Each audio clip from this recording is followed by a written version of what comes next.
오늘 우리에게 주시는 하나님의 말씀은 사사기 6장 21절로 24절의 말씀입니다. 제가 봉독해 드릴 테니 잘 들으시길 바랍니다. 여호와의 사자가 손에 잡은 지팡이 끝을 내밀어 고기와 무교병에 대니 불이 바위에서 나와 고기와 무교병을 살랐고 여호와의 사자는 떠나서 보이지 아니한지라. 기드온이 그가 여호와의 사자인 줄을 알고 이르되 슬프도소이다 주 여호와여, 내가 여호와의 사자를 대면하여 보았나이다 하니 여호와께서 그에게 이르시되 너는 안심하라, 두려워하지 말라, 죽지 아니하리라 하시니라. 기드온이 여호와를 위하여 거기서 제단을 쌓고 그것을 여호와 살롬이라 하였더라. 그것이 오늘까지 아비에셀 사람에게 속한 오브라에 있더라. 아멘. 미래학자 최윤석 박사님은 그 21세기의 가장 부정적인 측면 세 가지가, 하나는 무기력, 무관심, 무의미라는 이 세 가지 측면을 말씀했습니다. 경제적, 사회적 불안감은 무관심이라는 치명적인 위험을 낳습니다. 이 사회에 대한 무기력과 무관심이, 불안이 커져가면 내가 처한 곳이나 내가 처한 가정이나 직장이나 모든 곳에서 그냥 아무런 관심이 없는 무관심에 빠지게 됩니다. 그냥 나만 잘하면 되지, 뭐 다른 사람이 어떻게 되든 상관이 없는 거예요. 요즘은 누가 옆에서 죽어나가도요, 그냥 누가 죽었나 보다 이렇게 생각하지 막 호들갑을 떨고 부르르 떨지 않습니다. 무관심의 증가는 무의미로 발전합니다. 이 무의미로 발전하는 게 왜 위험하냐면 이 신학적인 옳고 그름까지도 무의미해져요. 그러니 이단이 나와도 야, 그냥 사랑으로 다 하나가 돼서 함께 가면 좋은 거 아니냐라는 그런 신학적인 똑바른 판단과 신학적인 옳고 그름을 따지지를 않습니다.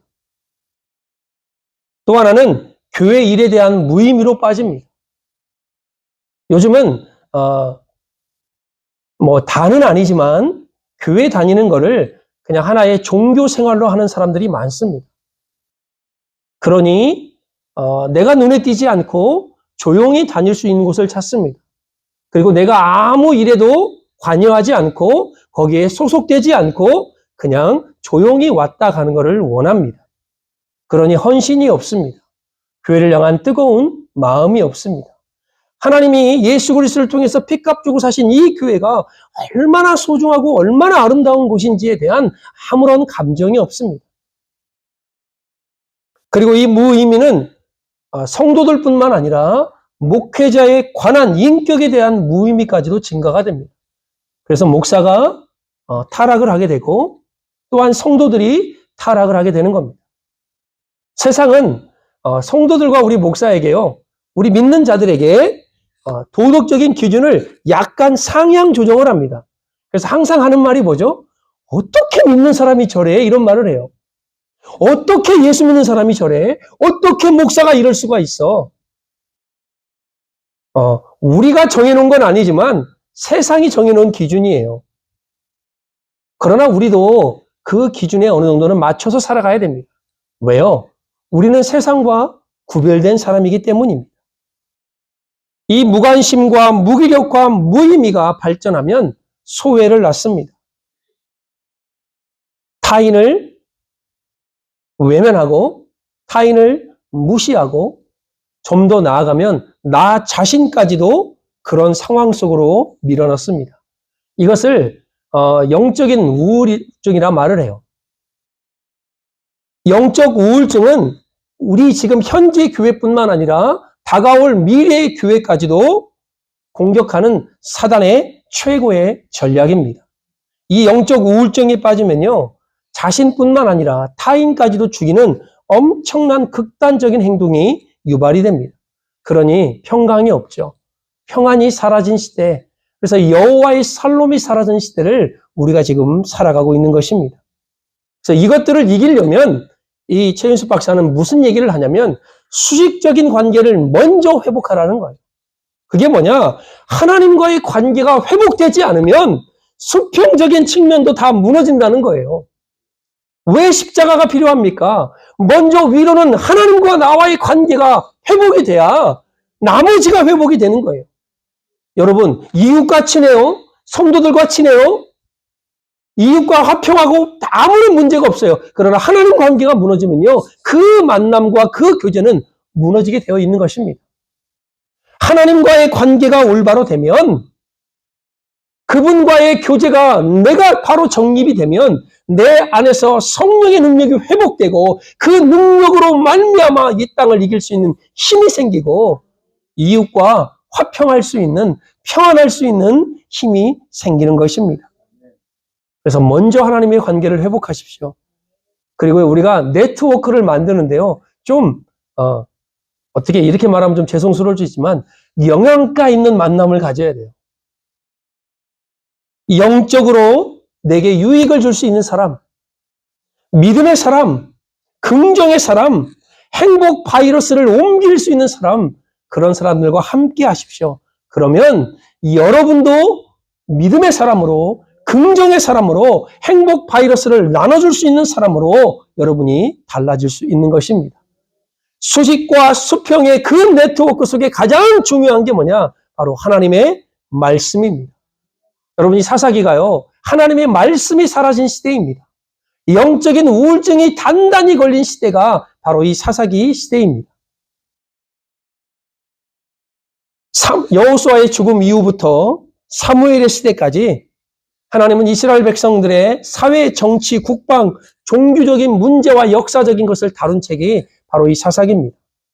왜 하나님께서 시대의 역사에 고통을 주시는지, 왜 고난을 주시는지, 그리고 그 고난과 고통을 통해서 하나님께서는 왜 그들을 구원하시는지의 그 섭리가 기록된 책이 바로 이 사사기입니다. 사사기에는 하나님의 공의로우신 통치가 있습니다. 실패의 원인이 무엇인지를 정확하게 알려줍니다. 그리고 하나님과의 교제를 회복시키는 방법 역시 하나님은 제시하고 있습니다. 하나님은 이스라엘 민족이 회개하기를 원했습니다. 그들에게 선한 징벌이 선한 게 어디 있습니까? 그러나 선한 징벌, 하나님의 징벌은 우리를 망하게 하라는 징벌이 아닙니다. 우리를 돌이키게 하고 우리를 하나님의 은혜 안으로 끌어들이려는 하나님의 선한 징벌을 통해서 우리를 새롭게 하시는 그 은혜가 이 사사기에 기록되어져 있습니다. 오늘 우리가 읽은 사사기 6장은 우리가 너무나 잘 아는, 하도 많이 들었던 기드온의 이야기입니다. 사사기에서 가장 이 본문을 많이 차지하는 사람이 두 사람이 있는데, 하나는 삼손이고 하나는 기드온입니다. 장수로는 삼손이 제일 많이 차지합니다. 그러나 절수로는 기드온이 제일 많이 차지합니다. 하나님은 이 두 사사, 우리에게 가장 많은 사사, 그리고 우리가 읽었던 우리 삼갈이라는, 제가 먼저 설교했잖아요. 지팡이로 하나로 500명을 죽인 그 삼갈은 딱 한 줄만 나와 있어요. 참 외롭고도 슬픈 사사이지만 그래도 하나님은 사사들을 통하여, 그들에게 맡겨진 사명을 통하여 하나님의 일을 하심을 우리는 보게 됩니다. 오늘 사사기 6장 1절에 보면 하나님 여호와께서 등장하는 장면이 있습니다. 이스라엘 자손이 또 여호와의 목전에서 악을 행하였으므로, 또래요, 또 여호와께서 7년 동안 그들을 미디안 손에 붙이셨다라고 말합니다. 기드온이 하나님의 부르심을 받은 때는 언제였냐면, 이스라엘 민족이 하나님 앞에 죄를 범함으로, 죄악에 빠짐으로 미디안의 손에 7년을 맡길 때입니다. 여러분, 미디안 사람들은요, 파종할 때나 추수할 때나 침략하여서 그들의 식량을 노략했습니다. 가축들도 노략했습니다. 그러니 얼마나 비참한 생활이겠습니까? 끊임없는 약탈과 전쟁으로 이스라엘 민족 안에는요, 평강이라는 단어가 사라졌습니다. 나라와 가정과 개인에게 여호와의 샬롬, 여호와의 평강이 사라진 시대가 바로 이 사사기 시대입니다. 사사기 6장 6절에 보면 이스라엘이 미디안으로 말미암아 궁핍함이 심한지라 이에 이스라엘 자손이 여호와께 부르짖었더라 말씀합니다. 이스라엘의 비참한 상황을 보신 하나님은 그들의 기도를 들으시고 기드온이라는 사사를 보내십니다. 그 사사를 세워서 미디안 군대를 멸하시고 이스라엘 백성을 구원하시겠다라고 말씀합니다. 그런데 기드온이 하나님께서 그에게 표징을 보이시고 하나님이 그에게 능력으로 함께 하시면 기뻐해야 하잖아요. 아멘, 하나님 나를 써주시옵소서. 내가 여기 있습니다. 나를 보내주시옵소서. 이래서 얼마나 멋있겠어요. 그런데 여호와의 사자, 오늘 본문에도 여호와의 사자가 그냥 바위에서 불이 나오고 엄청난 일을 합니다. 그러니 그가 처음 먼저 가졌던 마음은 불안한 마음이었습니다. 왜요? 내가 여호와의 사자를 보았기 때문에 이제 나는 죽을 것이다 라고 말을 합니다. 그때 여호와의 사자가 그에게 죽음을 주지 않고 그에게 여호와의 살림을 허락합니다. 여호와의 평강을 허락할 때 기드온이 가장 먼저 했던 게 뭐냐? 바로 거기서 제단을 쌓았다는 것입니다. 여러분, 여호와의 평강이 여러분의 가정에, 여러분의 자녀에, 여러분의 섬기는 교회에 가득하기를 주님의 이름으로 축복합니다. 그러면 이 여호와의 평강이 우리의 삶에 임하려면 내가 누구인지를 바로 알아야 됩니다. 우리는요, 하나님의 자녀입니다. 오늘 기드온은 자신의 모습을 미디안 사람들에게 들키지 않으려고요, 포도주 틀에 숨어서 곡식을 털었습니다. 이 말은 무슨 말입니까? 여러분, 포도주 틀에 곡식을 터는 법이 없어요. 포도주 틀에는 포도주를 털어야 되죠. 그러니까 미디안 사람들을 속인 거예요. 내가 여기서 곡식 털 줄은 쟤는 모를 거야. 그렇게 몰래 숨죽이면서 곡식을 털고 있는데 뒤에서 큰 용사요. 얼마나 깜짝 놀랐겠습니까?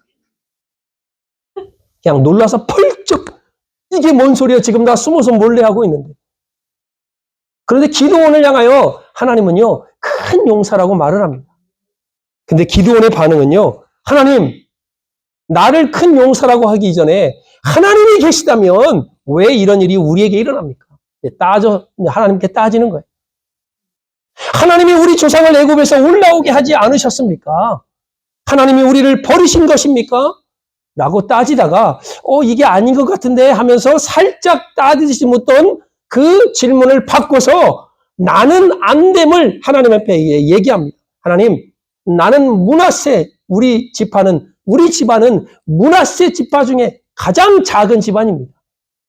그 작은 집안 중에 우리 집안은요, 더 작은 집안입니다. 가문도 안 좋고요, 지파도 안 좋고요, 가문도 안 좋고요. 제가 얼마 전에 어느 목사님을 만났는데 은퇴하신 목사님이에요. 이 목사님도 박씨더라고요. 저보고 어느 박씨냐요? 예, 저는 밀양박입니다. 혹시 파는 어딘 줄 아나? 요즘 파를 물어보는 거는 좀 드물잖아요. 제가 규종공파거든요. 밀양박씨의 저는 규종공파입니다. 아니, 규종공파라고? 내 미국에서 규종공파를 처음 만나고 자기도 규종공파래요. 몇 대 손이냐? 그래서 저는 잘 모르겠는데요. 제가 우리 어머니가 26대인가 27대 손이라고 그런 것 같습니다. 그랬더니 그래? 한열이 뭐네요. 거기까지는 모르겠습니다. 그러니까 이제 80이 넘으신 어르신이니까 어디 박씨냐, 무슨 파냐, 몇 대 손이냐 이런 것을 이제 갖고 있는 거예요. 한열은 어떻게 쓰냐? 근데 가문을 그 당시는 따지고 어느 판지를 따질 수도 있죠. 근데 지금 똑같이 이 기드온이 하나님 앞에서 하나님, 므낫세 지파 중에 저희 집안은 가장 작은 지파입니다. 그러니까 물어보지도 않았어요, 우리 하나님이. 그러니까 자기 자신이 갖고 있는요, 그 마음이에요, 자존감이에요. 하나님, 저희 지파는 므낫세 지파 중에 가장 작은 집안이고요. 그 집안 중에 우리 집안도 가장 낮은 집안입니다. 여러분, 고난과 힘든 상황이 오면 가장 먼저 무너지는 거예요, 자기 정체성입니다. 우리 토요일 날마다 시편을 하는데 시편 16편에 다윗이 고난과 어려움을 만납니다. 하나님, 나를 지켜주십시오. 내가 주님께로 피합니다. 다윗은요, 고난과 힘든 상황, 죽을 수밖에 없는 어려운 상황 속에서도요, 그가 누군지가 흔들리지를 않았습니다. 하나님, 나를 지켜주세요. 내가 하나님께 피합니다. 그의 시편들을 보십시오. 여호와는 나의 목자이십니다. 하나님은 나의 방패이십니다. 나의 산성이십니다. 나의 피할 바위이십니다. 하나님께 대하여 말하라면 나는 이렇게 말하겠습니다. 하나님은 나의 주님이십니다. 주님을 떠나 나에게 행복이 없습니다. 이 얼마나 멋진 고백입니까? 이게 바로 내가 누구인지를 아는 자, 예수 그리스도의 핏값 주고 사신 하나님의 자녀인 여러분들의 입에서 나와야 될 고백인 것입니다. 하나님은 나의 하나님이십니다. 내가 하나님께 피하겠습니다. 주밖에 나에게 행복은 없습니다. 하나님이 나의 온전한 행복이십니다. 이럴 때 우리에게 여호와의 평강이 임하는 것입니다. 하나님은요, 우리를 인정해요. 너희는 큰 용사라. 오늘 기드온을 향해서 선포했던 하나님의 인정이 우리에게도 동일하게 인정되는 하나님의 음성인 것입니다. 큰 용사여, 내가 너를 통하여 이스라엘을 미디안의 손에서 구원하리라. 너가 미디안 사람을 치기를 한 사람 치듯 하리라. 이게 바로 하나님께서 기드온을 인정했듯이 우리를 인정하는 것입니다. 내가 하나님의 자녀라는 사실이 무너지면요, 그 정체성이 무너지면 우리 안에 불안과 염려와 무기력과 무의미라는 수많은 것들이 우리를 감싸서요, 우리를 영적 우울증에 빠지게 할 수밖에 없는 것입니다. 여러분, 왜 하나님은 기드온을 통해서 큰 용사라는 말씀을 선포하고 지금 이 글을 우리에게 읽게 합니까? 바로 저와 여러분들이 기드온 같은 사람이에요. 연약한 사람, 부족한 사람. 그러나 하나님은 기드온을 통해서 하나님의 백성이 여호와의 사사가 얼마나 능력 있고 힘이 있음을 보여주는 대목이 바로 이 기드온 오늘 사사기 6장과 7장의 말씀입니다. 하나님의 자녀, 그 정체성을 회복하고 하나님 자녀에게 주어진 권세가 얼마나 놀라운지는 우리가 알아야 됩니다. 오늘 34절, 6장 34절에 보면 이런 말씀이 나옵니다. 여호와의 영이 기드온에게 임하시니 기드온이 나팔을 불매 아비에셀이 그의 뒤를 따라 부름을 받으니라. 여호와의 영이 임할 때 하나님의 자녀의 권세를 회복하는 것입니다. 오직 성령이 너에게 임하시면 너희가 권능을 받고 예루살렘과 온 유대와 사마리아와 땅끝까지 이르러 내 증인이 되리라 말씀합니다. 하나님의 영이 임할 때, 성령 충만할 때 내 내부에 있는, 나의 외부에 있는 모든 적을 우리가 이길 수 있는 것입니다. 여러분, 기드온이 살고 있는 이때는요, 우상이 만연했던 시대 아닙니까? 바알 신당을 세워놓고 아세라 목상을 섬겼던 그 시대, 여룻바알이라는 이름을 가지고 여호와의 신이 임하니까 그것들을 때려 부숩니다. 역사신학자 최더한 목사님은 이런 얘기를 해요. 가나안만큼 우리에게 익숙한 이름이 없지 않겠습니까? 그러나 그 가나안만큼 우리를 헷갈리게 하는 이름도 없대요. 하나님이 아브라함에게 이 가나안 땅을 주시면서 뭐라 말씀하셨습니까? 젖과 꿀이 흐르는 땅이라 말씀했습니다. 그런데요, 한편으로는요, 온갖 우상과 음행과 타락이 가득한 땅이 이 가나안 땅입니다. 이스라엘에게 있어서 가나안은 하나의 이상향이자 소망의 대상입니다. 그러나 실제 가나안은요, 안락함과 낭만적인 곳이 아니라 치열한 전투가 있고 음행과 우상 숭배가 있는 곳이 가나안 땅입니다. 그래서 어떤 사람은 이 가나안 7족속의 왕을 이렇게 또 영적으로 해석한 분이 있어요. 그냥 참고만 하세요. 그런가요가 아니라 그냥 참고. 공포와 두려움, 혼돈과 무질서, 교만함, 낮은 자존감, 신경질과 미움, 향락과 쾌락, 증오와 원망과 불평으로 표현했습니다. 가나안이라는 곳에 이런 것이 가득하다는 것이에요. 여러분, 우리가 살아가는 이 시대도 마찬가지 아닙니까? 하나님의 이 땅을 우리에게 주셨습니다. 너희는 모든 족속으로 가서 제자를 삼으래요. 이게 우리의 사명 아닙니까? 그러면 이 땅은 하나님께서 우리에게 주신 땅입니다. 이 땅이 젖과 꿀이 흐르는 땅입니까? 그것만 있는 땅입니까? 아니잖아요.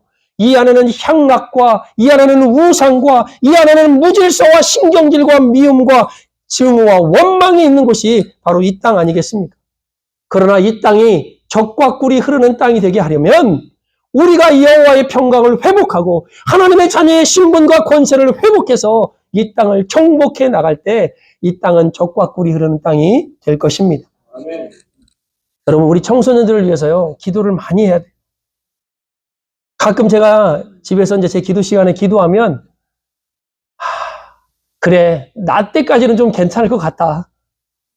근데 우리 애들이 자라고 커 나갈 때는, 그리고 그 아이들이 낳을 우리 손주들이 살아갈 때는 어떨까 생각하면요, 많이 걱정되고 많이 염려가 돼요. 태어날 때부터 뭐 2~3살만 되면 손에 하나로 이것부터 배우잖아, 이거. 화면에 이것부터 배우잖아, 아이들이요. 요즘 애들요, 지하철만 타면요, 엄마 아빠가 우는 거 막 귀찮고 애가 띵깡 부리는 거 싫어하니까 그냥 이 태블릿 하나나 핸드폰 하나 딱 줘요. 그러면 1살 먹은 2살 먹은 애들이요, 막 이래요. 그 엄마한테, 이래요. 달라고 빨리. 근데 그 아이들이 자라나면 그 아이들 안에 예수님이 계실까? 정말 그들이 영적으로 혼탁한 이 시대에 말씀으로 바로 세워져 갈 수 있을까? 목회 데이터 연구소에서요, 무작위로 700명의 청소년을 가지고 설문조사를 했습니다. 청소년 라이프 스타일과 인식에 관한 조사. 거기서 아이들이요, 중고등부 학생들이 52%나 동성애를 찬성했습니다. 그리고 대학생들이 더 문제예요. 대학생들은요, 60%가 넘게 나왔습니다. 이게 한국의 지금 실정입니다. 여러분, 성 정체성이 무너지면요, 남녀 구분이 안 가, 남녀가 무너져요. 남녀가 무너지면 가정이 무너져요. 가정이 무너지면 사회와 국가가 무너질 수밖에 없습니다. 이러한 사회적인 영향력을 갖고 이 온통 우상들이 이 땅을 지배하고 있는데 우리가 그들을 위해서 기도해야 됩니다. 하나님, 이 땅을 하나님의 말씀으로 정말 젖과 꿀이 흐르는 가나안 땅이 될 수 있도록 우리를 사용하여 달라고 우리는 기도해야 됩니다. 기드온은 자기의 연약한 모습을 하나님께 그대로 보였습니다. 하나님, 저의 집안은 이렇고요. 저의 가문은 이렇고요. 그리고 저도 이렇고요. 라면서 하나님 앞에 나아갔던 그가 하나님을 만나고 제일 먼저 했던 게 여호와의 제단을 쌓은 것이었습니다. 여러분, 지금요, 예배가 무너지고 있어요. 그냥 와서 하나님께 예배하는 이게 아니라 편리함으로 대체해버립니다. 그냥 TV만 틀으면 나오니까. CBS나 CTS나 돈을 주면 설교를 틀어주니까 이게 복음적이 아니고 예수님과 하나님 얘기 아니더라도 세상 얘기 1시간 하다가 그냥 가요. 이런 심각한 영적인 타락의 시대를 살아가는 우리에게 예배가 살아있어야 됩니다. 하나님 앞에 모여 예배하고 내가 있는 곳에서 하나님을 예배하는 그 하나님을 향한 예배의 간절함이 회복이 돼야 됩니다. 여러분, 눈물의 기도가 사라지고 있습니다. 간절함이 사라지고 있습니다. 하나님의 말씀을 가까이 하지 않습니다. 여러분, 우리가 죄를 이길 힘이 어디에 있습니까? 인간은요, 죄를 이길 힘이 없어요. 순간순간, 문득문득 이 머릿속에서, 생각 속에서 얼마나 죄악의 문제들이 일어나고 있습니까? 왜 말씀을 가까이 하라고 말합니까? 말씀을 가까이 함으로 나에게 다가오는 이 죄의 문제를 이길 수 있는 힘이 생기기 때문입니다. 네. 죄를 참아내고 죄를 끌어내낼 수 있는 힘이 어디서 있냐? 말씀에서 있는 것입니다. 그래서 말씀을 가까이 하고 하나님을 가까이 하라 말씀드리는 것입니다. 여러분, 이 보리떡 얘기가 나와요. 이제 우리 사사기를 읽어보면 기드온이 미디안 군대에 몰래 들어가서 그 미디안 군대의 군사들의 꿈 얘기를 듣습니다. 그런데 그들이요, 무슨 꿈을 꾸냐면, 꿈 얘기를 하냐면, 야, 내가 꿈을 꾸었는데 보리떡 한 덩이가 굴러 들어와서 우리 미디안 진영으로 왔는데 그 보리떡이 막 진영을 다 회파시켰는데 그게 뭔지 아냐? 기드온의 칼이라 라고 말을 해요.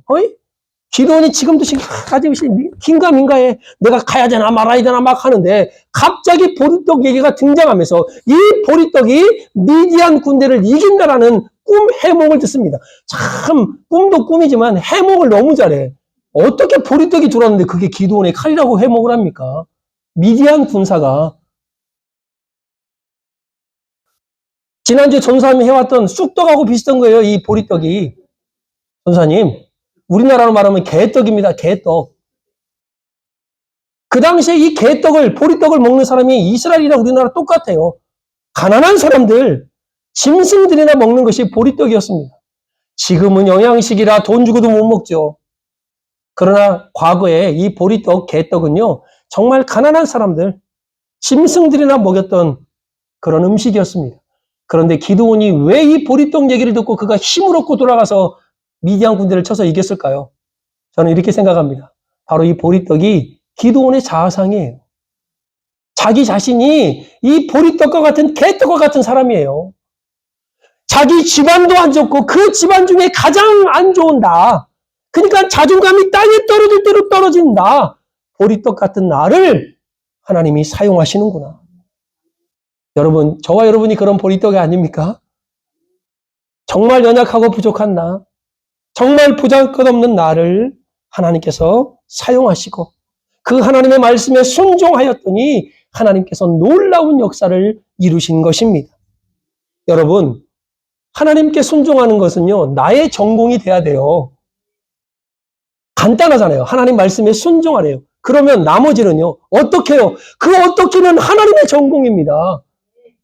어떻게 홍해를 가르냐고요? 어떻게 여리고성이 무너지냐고요? 어떻게 광야에서 물과 음식을 먹이냐고요? 어떻게 500명으로 5,000명을 먹이냐고요? 그거는 내 전공이 아니에요. 그것은 하나님의 전공입니다. 하나님의 전공을 여러분이 잘하려고 할 필요가 없어요. 내가 어떻게 5,000명을 먹이지? 200데나리온을 만들어라! 이럴 필요가 없다니까요. 어떻게 홍해를 가르지?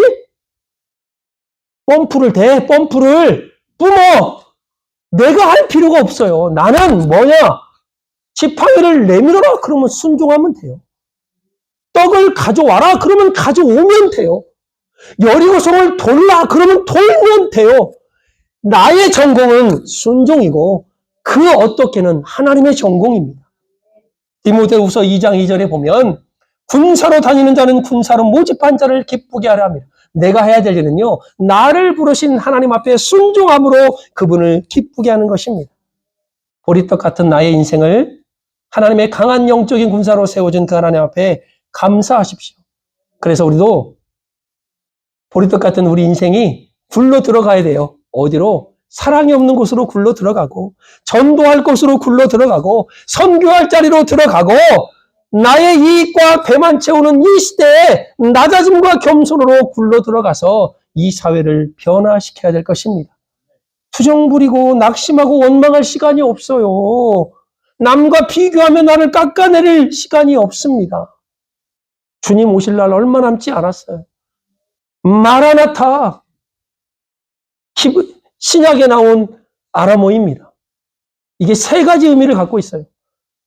마라나타, 그 예수님께서 오셨습니다. 마라나타, 그 예수님이 오셨습니다. 마라나타, 그 예수님이 오실 것입니다. 그분을 바라보시면서 이 한 주간도 여호와의 평강이 여러분의 가정과 삶에 회복되어지고 한 주간 하나님의 말씀에 순종하심으로 여러분이 가는 모든 곳에 기드온처럼 하나님의 승리가 있어지기를 주님의 이름으로 축복합니다. 기도하겠습니다.